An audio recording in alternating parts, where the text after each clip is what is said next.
नमस्कार, प्रांजल ज्ञान गंगा में आप सभी का स्वागत है। हम संक्षिप्त महाभारत का पाठ कर रहे हैं, जिसमें कि शांति पर्व चल रहा है। आगे हमने कथा में भूत और इंद्रिय आदि के विषय में नारद और देवल मुनि का तथा तृष्णाक्षय के विषय में मांडव्य और जनक का संवाद की कथा को पढ़ा था। अब आगे हम कथा में सन्यासी के स्वभाव, आचरण और धर्मों का वर्णन की कथा को पढ़ेंगे।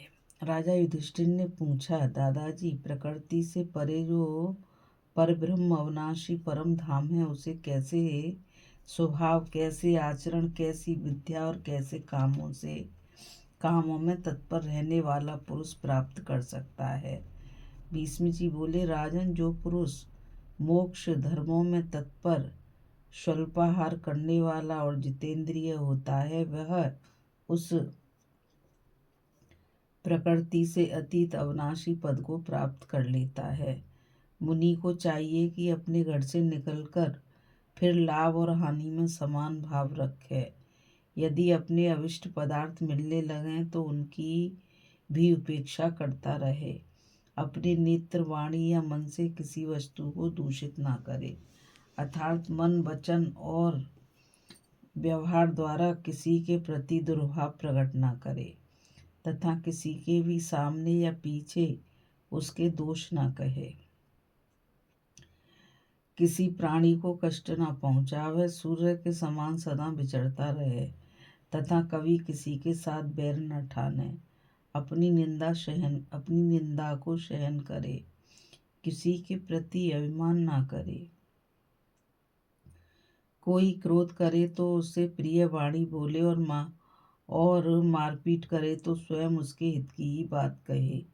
गांव में रहकर लोगों के साथ अनुकूल प्रतिकूल व्यवहार ना करे तथा भिक्षावृत्ति को छोड़कर किसी के घर पहले से निमंत्रित होकर न जाए। मूर्ख लोग धूल मिट्टी डालकर तंग करें तो भी शांत रहे। अपने मुंह से कोई कठोर शब्द न निकाले, सर्वदा मृदुता का व्यवहार करे, किसी के प्रति कठोरता ना करे, निश्चिंत रहे और बहुत बढ़ चढ़कर बातें ना बनावे।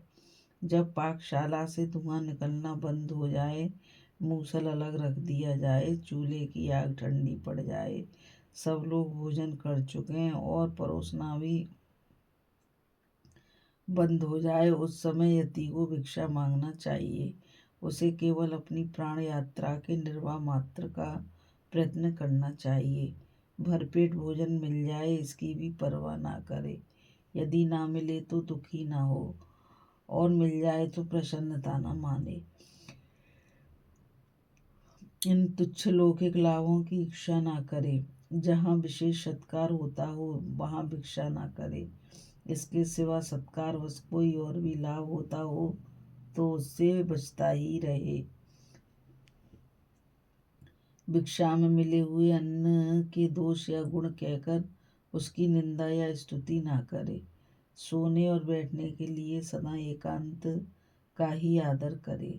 सूनी कुटी, वृक्ष के नीचे, वन में अथवा गुफा के भीतर अनुकूलता और प्रतिकूलता में अविचल, अविनाशी, शम स्वरूप ब्रह्म भाव से स्थित रहे तथा अपने कर्मों से पुण्य पाप रूप कर्म फल की भावना ना करे।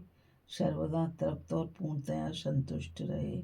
मुख और इंद्रियों को प्रसन्न रखे। भय को पास पटकने ना दे।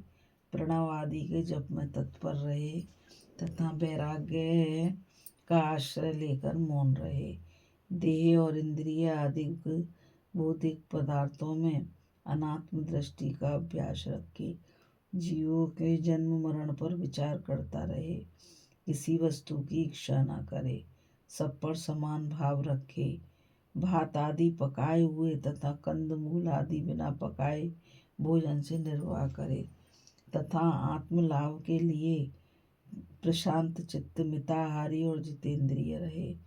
तस्वीर को वाणी, मन, क्रोध, हिंसा, उदर और उपस्थ उनके वेगों को वश में रखना चाहिए।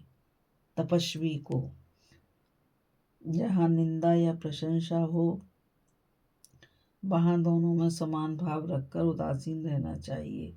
संन्यासाश्रम में इस प्रकार का आचरण अत्यंत पवित्र माना गया है। सन्यासी को उदार चित्त, सब प्रकार का जितेंद्रिय, सब ओर से असंग, सौम्य, अनिकेत और समाहित चित्त होना चाहिए। उसे अपने पूर्वाश्रम के परिचित देश में नहीं रहना चाहिए। गृहस्थ और वानप्रस्थों से संसर्ग नहीं रखना चाहिए। अपनी रुचि को बिना प्रकट किए जो वस्तु मिले उसी को पाने की इच्छा रखनी चाहिए तथा अविष्ट वस्तु के मिलने पर प्रसन्न नहीं होना चाहिए। यह संन्याश्रम ज्ञानियों के लिए तो मोक्ष स्वरूप है, किंतु अज्ञानियों के लिए श्रम रूप ही है।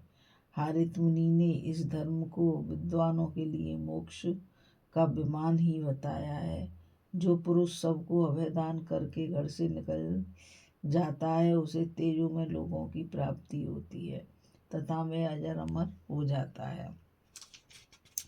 इस कथा में बस इतना ही। अभी हम कथा में सन्यासी के स्वभाव, आचरण और धर्मों का वर्णन की कथा को पढ़ रहे थे।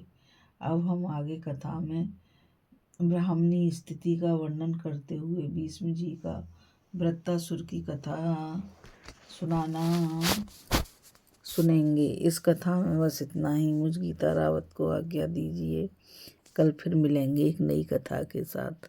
राधे राधे। जय श्री कृष्णा। नमस्कार।